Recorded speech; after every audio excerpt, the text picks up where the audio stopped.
Day60, 2025, December 4th. 2 Kings 21.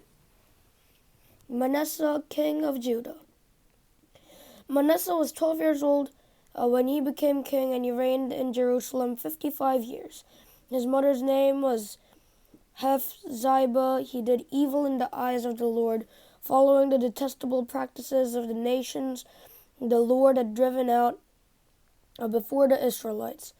He rebuilt the high places his father Hezekiah had destroyed, and he also erected altars to Baal and made an Asherah pole, as Ahab, king of Israel, had done.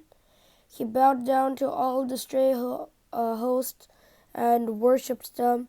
He built altars in the temple of the Lord, of which the Lord had said, "In Jerusalem I will put my name."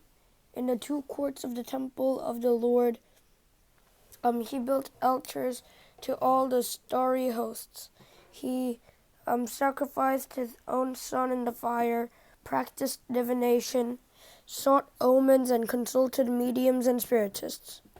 He did much evil in the eyes of the Lord, arousing his anger.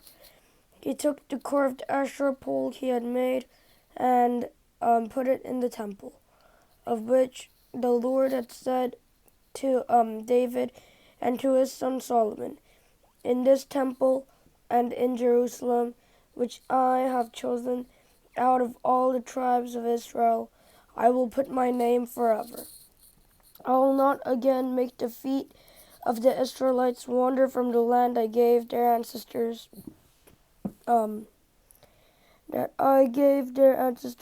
if only they will be careful to do everything I commanded them, and will keep the whole law that my servant Moses gave them."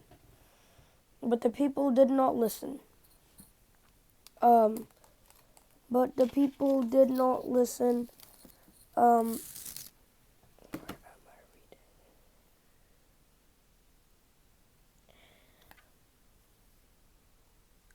the people did not listen. Manasseh led them astray, so that they did more evil than the nations the Lord had destroyed before the Israelites. The Lord said to his servants, the prophets, "Manasseh, king of Judah, had committed these detestable sins. He has done more evil than the Amorites who preceded him, and has led Judah into sin with his idols. Therefore, this is what the Lord, the God of Israel, says: I am going to bring such disaster on Jerusalem and Judah that the ears of everyone who hears of it will tingle. I will stretch out over Jerusalem the measuring line used against Samaria, and the plumb line against the house of Ahab. I will wipe out Jerusalem as one wipes a dish, wiping it and turning it upside down. I will forsake the remnant of my inheritance and give them into the hands of enemies. They will be looted and plundered by all their enemies. They have done evil in my eyes and have aroused my anger from the day their ancestors came out of Egypt until this day."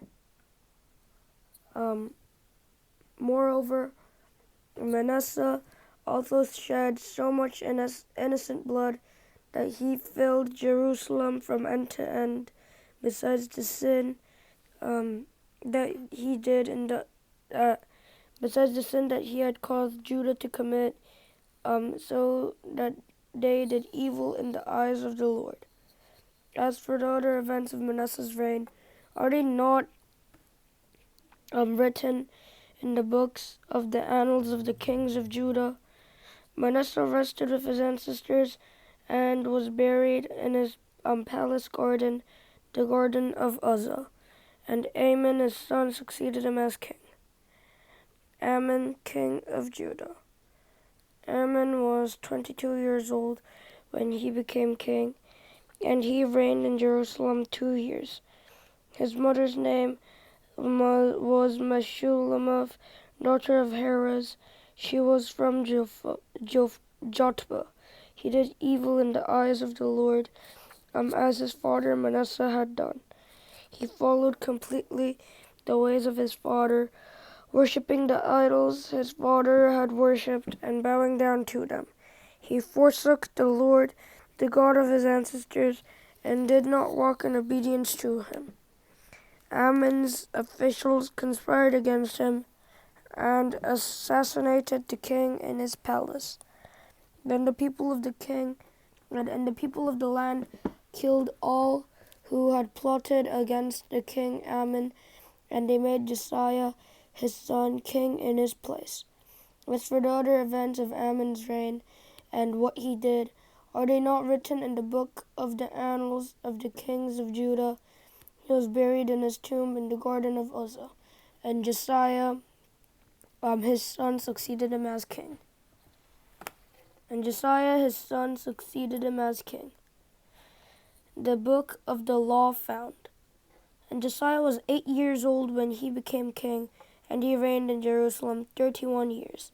His mother's name was Jedidah, daughter of Adiah. She was from Bozkath. He did what was right in the eyes of the Lord and followed completely the ways of his father David, not turning aside to the right or to the left. In the 18th year of his reign, King Josiah sent the secretary Shaphan, son of Azaliah, the son of Meshullam, to the temple of the Lord. He said, "Go up to Hilkiah the high priest and have him get ready the money that has been brought in to the temple of the Lord, which the doorkeepers have collected from the people. Have them entrusted to the men appointed to supervise the work on the temple, and have these men pay the workers who repair the temple, masons. Also have them purchase timber and dressed stone to repair the temple. But they need not account for the money entrusted to them, because they are honest in their dealings." Hilkiah the high priest said to Shaphan the secretary, "I have found the book of the law in the temple of the Lord." He gave it to Shaphan, who read it. Then Shaphan the secretary went to the king and reported to him, "Your officials have paid out the money that I was in the temple of the Lord, and have entrusted it to the workers and supervisors at the temple." Then Shaphan the secretary informed the king, "Hilkiah the priest has given me a book." And Shaphan read from it in the presence of the king. Then the king heard the words. Of the book of the law. He tore his robes. He gave these orders to Hilkiah the priest, Ahikam the son of Shaphan, Akbor son of Micaiah, Shaphan the secretary, and Asaiah the king's attendant. "Go and inquire of the Lord for me and for all the people, and for the people and for all Judah, about what is written in this book that has been found. Great is the word's anger that burns against us. Those who have gone before us have not obeyed the words of this book. They have not acted in accordance with all that is written there concerning us." Hilkiah the priest, Ahikam, Akbor, Shaphan, and Asaiah went to speak to the prophet Huldah, who was the wife of Shallum, son of Tikva, the son of Harhas, keeper of the wardrobe. She lived in Jerusalem in the new quarter. And she said to them, "This is what the Lord, the God of Israel, says. Tell the man who sent you to me? This is what the Lord says. I am going to bring disaster on this this place and its people, according to everything written in the book the king of Judah has read, because they have forsaken me and burned incense to other gods and aroused my anger by all the idols their hands have made. With anger, my anger will burn against this place and will not be quenched. Tell the king of Judah, who sent you to inquire of the Lord, this is what the Lord, the God of Israel, says concerning the words you heard. Because your heart was responsive and you humbled yourself before the Lord when you heard what I have spoken against this place and its people, that they would become a curse and be laid waste, and because you tore your robes and wept in my presence, I have heard you. I also have heard you, declares the Lord. Therefore I will gather you to your ancestors, and you will be buried in peace. Your eyes will not see all the disaster I am going to bring on this place. So they took her answer back to the king. Josiah renews the covenant. Then the king called together all the elders of Judah and Jerusalem. He went up to the temple of the Lord with all the people of Judah, the inhabitants of Jerusalem, the priests and the prophets, all the people from the least to the greatest. He read in their hearing all the words of the book of the covenant which had been found in the temple of the Lord. The king stood by the pillar and renewed the covenant in the presence of the Lord, to follow the Lord and keep his commands, statutes, and decrees with all his heart and all his soul, thus confirming the words of the covenant written on the book. Then all the people pledged themselves to the covenant. The king ordered Hilkiah the high priest, the priests next in rank, and the doorkeepers to remove from the temple of the Lord all the articles made for Baal and Asherah and all the starry hosts. He burned them outside Jerusalem in the fields of the Kidron Valley and took the ashes to Bethel. He did away with the idolatrous priests appointed by the kings of Judah to burn incense in the high places of the towns of Judah and on those around Jerusalem. Those who burned incense to Baal, to the moon, to the sun and the moon, to the constellations, and to all the starry hosts. He took the Asherah pole from the temple of the Lord to the Kidron Valley outside Jerusalem and burned it there. He ground it to powder and scattered the dust over the graves of the common shrine prostitutes that were in the temple of the Lord, the quarters where women did weaving for Asherah. Josiah brought all the priests from the towns of Judah and desecrated the high places from Geba to Beersheba, where the priests had burned incense. He broke down the gateway at the entrance of the gate of Joshua, the city governor, which was on the left of the city gate. Although the priests of the high places did not serve at the altar of the Lord in Jerusalem, they ate unleavened bread with their fellow priests. He desecrated Topheth, which was in the valley of Ben Hinnom, so no one could use it to sacrifice their son or daughter in the fire to Molech. He removed from the entrances to the temple of the Lord the horses that the kings of Judah had dedicated to the sun. They were in the court near the room of an official named Nathan-Melech. And Josiah then burned the chariots dedicated to the sun. He pulled down the altars the kings of Judah had erected on the roof near the upper rooms of Ahaz, and the altars Manasseh had built in the two courts of the temple of the Lord. He removed them from there, smashed them to pieces, and threw the rubble into the Kidron Valley. The king also desecrated the high places that were east of Jerusalem on the south of the hill of corruption, the one Solomon, king of Israel, had built for Ashtoreth, the vile goddess of the Sidonians, for Chemosh, the vile god of Moab, and for Molech, the detestable god of the people of Ammon.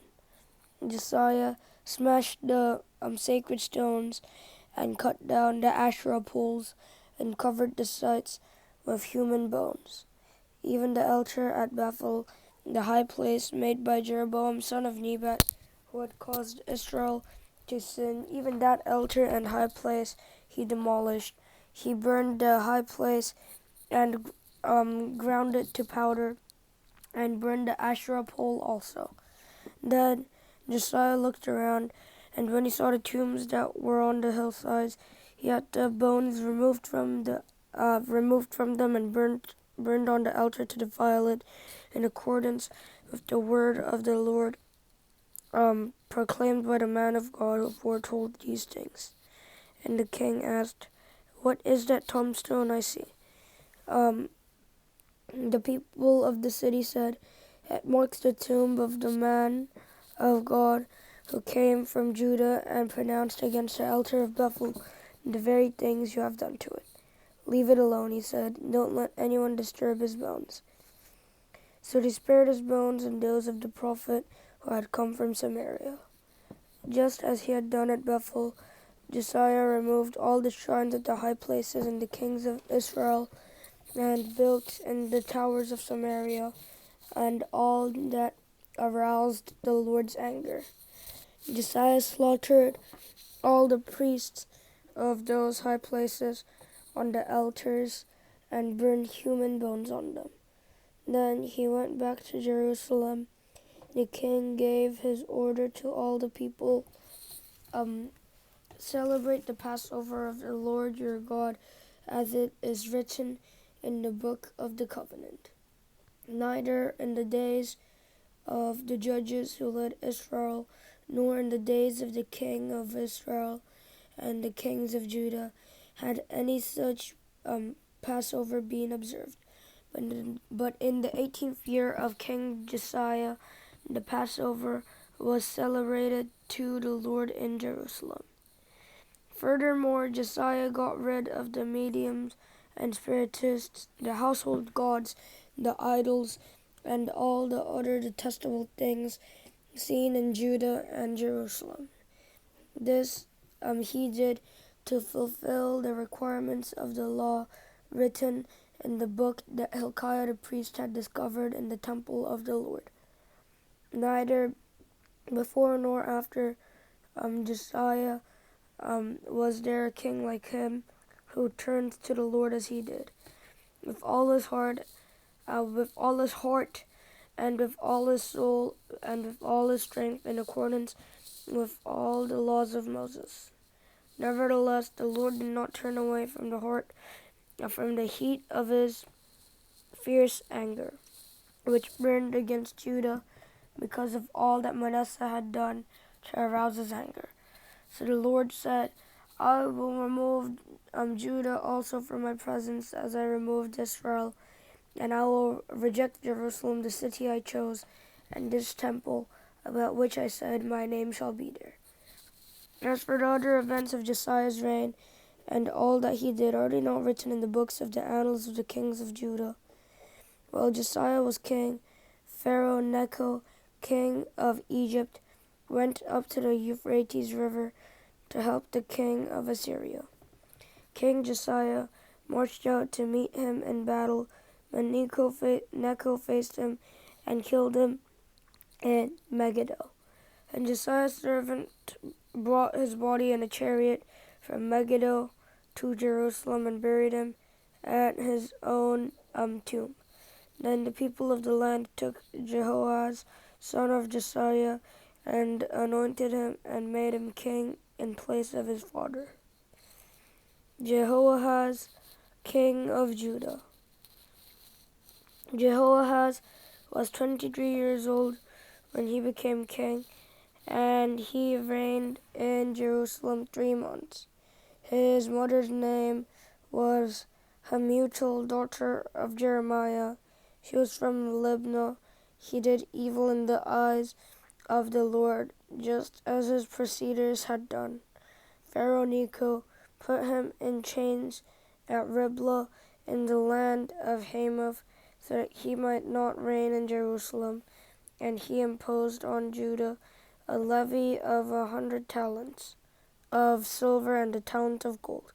Pharaoh Necho made Eliakim, son of Josiah, king in place of his father Josiah, and changed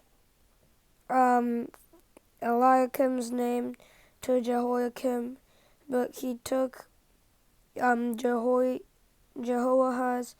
and carried him off to Egypt, and there he died. Jehoiakim paid Pharaoh Necho the silver and gold he demanded. In order to do so, he taxed the land and exacted the silver and gold from the people of the land according to their assessments. Jehoiakim, king of Judah. Jehoiakim was 25 years old when he became king, and he reigned in Jerusalem 11 years. His mother's name was Zebediah, daughter of Pedaiah. She was from Rumah, and he did evil in the eyes of the Lord, just as his preceders had done. During Jehoiakim's reign, Nebuchadnezzar, king of Babylon, invaded the land, and Jehoiakim became his vassal for 3 years. But then he turned against Nebuchadnezzar and rebelled. The Lord sent Babylonian, Aramean, Moabite, and Ammonite raiders against him to destroy Judah in accordance with the word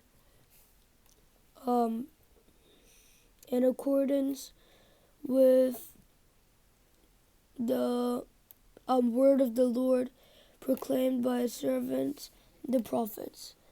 Surely these things happened in Judah according to the Lord's command, in order to remove them from his presence because of the sins of Manasseh and all he had done, including the shedding of innocent blood. For he had filled Jerusalem with innocent blood, and the Lord was not willing to forgive. As for the other events of Jehoiakim's reign and all he did, are they not written in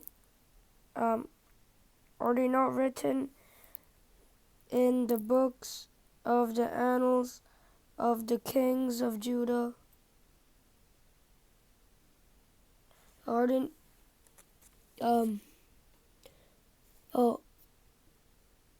not written in the book of the annals of the kings of Judah? Jehoiakim rested with his ancestors, and Jehoiachin his son succeeded him as king. The king of Egypt did not march out from his own country again, because the king of Babylon had taken all his territory from the Wadi of Egypt to the Euphrates River. From a Wadi of Egypt to the Euphrates River. Jehoiakim, son of a king of Judah. Jehoiakim was 18 years old when he became king, and he reigned in Jerusalem 3 months. He reigned in Jerusalem 3 months. His mother's name was Nehushta, daughter of Elnathan. She was from Jerusalem. He did evil in the eyes of the Lord, just as his father had done. At that time, the officers of Nebuchadnezzar, king of Babylon, advanced on Jerusalem and laid siege to it, and Nebuchadnezzar himself came up to the city while his officers were besieging it. while his officers were besieging it.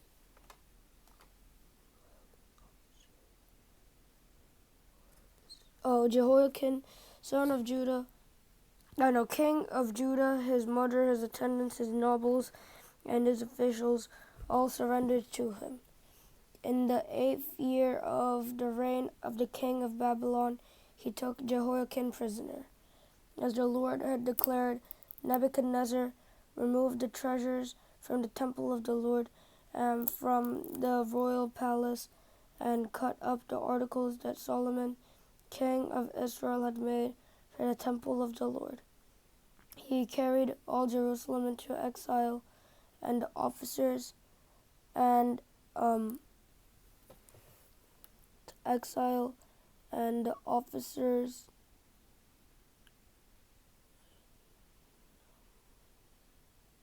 carried all Jerusalem into exile. And all the officers and fighting men, and all the skilled workers, and artisans, a total of 10,000. Only the poorest people of the land were left. Nebuchadnezzar took Jehoiakim captive to Babylon. He also took from Jerusalem to Babylon the king's mother, his wives, his officials, and the prominent people of the land. The king of Babylon also deported to Babylon the entire force of 7,000 fighting men, strong and fit for war, and 1,000 skilled workers and artisans. He made Mattaniah, Jehoiakim's uncle, king in his place, and changed his name to Zedekiah. Zedekiah, king of Judah. Zedekiah was 21 years old when he became king, and he reigned in Jerusalem 11 years. His mother's name was Hamuphel, daughter of Jeremiah. She was from Libnah. He did evil in the eyes of the Lord, just as Jehoiakim had done. It was because of the Lord's anger that all this happened to Jerusalem and Judah, and in the end he thrust them from his presence. The fall of Jerusalem. Now Zedekiah rebelled against the king of Babylon. So in the 9th year of Zedekiah's reign, on the 10th day of the 10th month, Nebuchadnezzar, king of Babylon, marched against Jerusalem with his whole army. He encamped outside the city and built siege works all around it. The king was kept under siege until the 11th year. The city was kept under siege until the 11th year of King Zedekiah. By the 9th day of the 4th month, the famine in the city had become so severe that there was no food for the people to eat. Then the city wall was broken through, and the whole army fled at night through the gate between the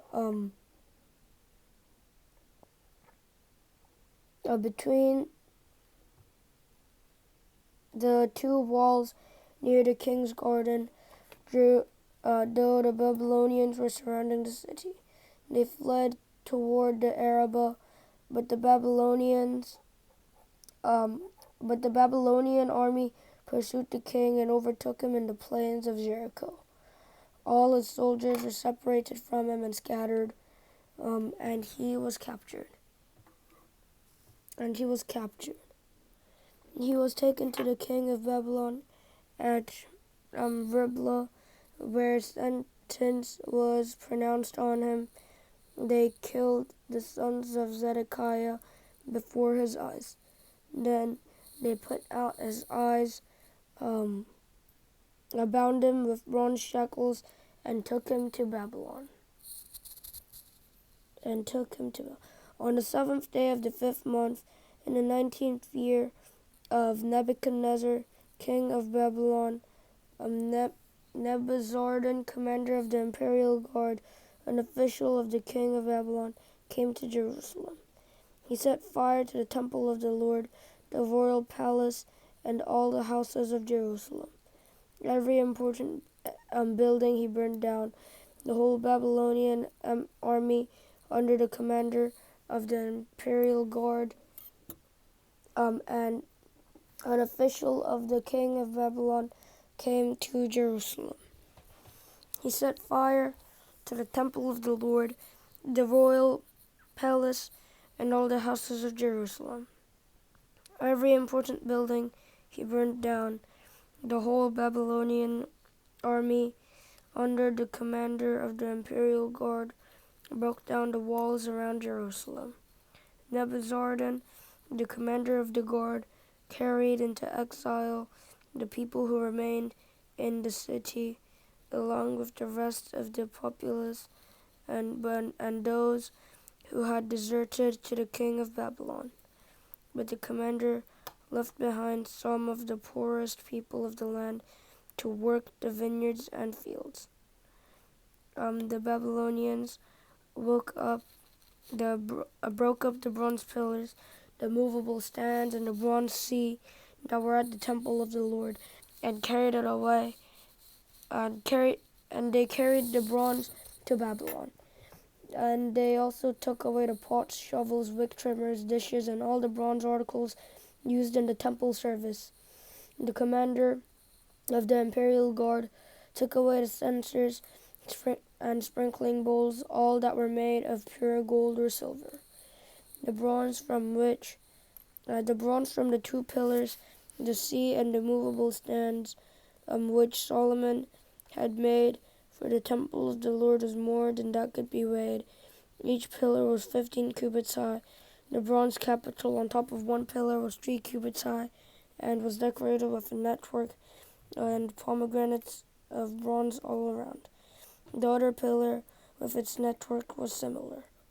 The commander of the guard took as prisoners Seraiah the chief priest, Zephaniah the priest next in rank, and the 3 doorkeepers.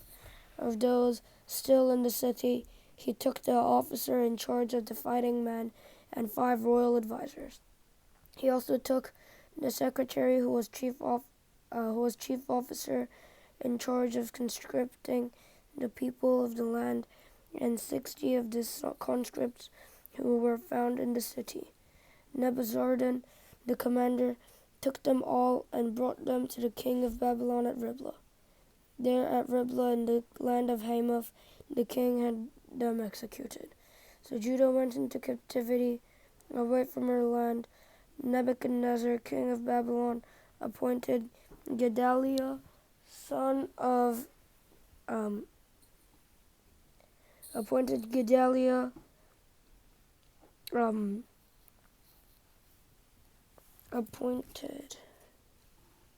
Gedaliah, son of Ahikam, the son of Shaphan, to be over the people he had left behind in Judah. Then all the army officers and their men heard that the king of Babylon had appointed Gedaliah as governor. They came to Gedaliah at Mizpah, Ishmael, son of Nethaniah, Jonathan, son of Kareah, Seraiah, son of Tanumaph, the Netophathite, Jezaniah, the son of the Mechahite, and their men. Gedaliah took an oath to reassure them and their men. "Do not be afraid of the Babylonian officials," he said. "Settle down in the land and serve the king of Babylon, and it will go well with you." In the 7th month, however, Ishmael, son of Nethaniah, the son of Elishama, who was of royal blood, came with 10 men and assassinated Gedaliah and also the men of Judah and all the Babylonians who were with him at Mizpah. At this, all the people from the least to the greatest, together with their army officers, fled to Egypt for fear of the Babylonians. Jehoiakim released. In the 37th year of the exile of Jehoiakim, king of Judah, in the year Marduk became king of Babylon, he reached Jehoiachin, son, king of Judah, from prison. He did this on the 27th day of the 12th month. He spoke kindly to him and gave him a seat of honor higher than those of the other kings who were with him in Babylon. So Jehoiakim put aside his prison clothes and for the rest of his life ate regularly at the king's table. Day by day the king gave Jehoiakim a regular allowance as long as he lived.